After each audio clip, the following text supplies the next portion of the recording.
në mesin e gushtit, ne fillum domethënë rebalancin e parë të buxhetit të vitit 2024 sepse shteti u ballafaqoke me një situatë të jashtëzakonshme në mungesë të mjeteve financiare.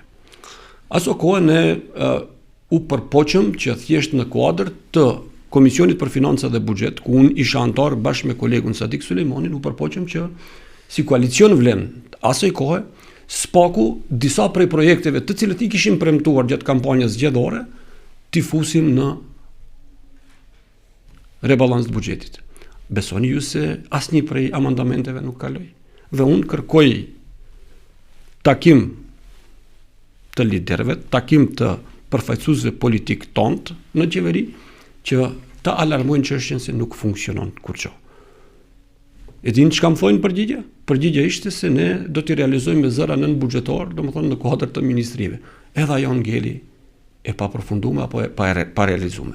Projektin të cilin ne kishim premtuar se do të hapmi rrugën Tetov Prizren. E dini se nuk ka mjete financiare as për projektin ideor.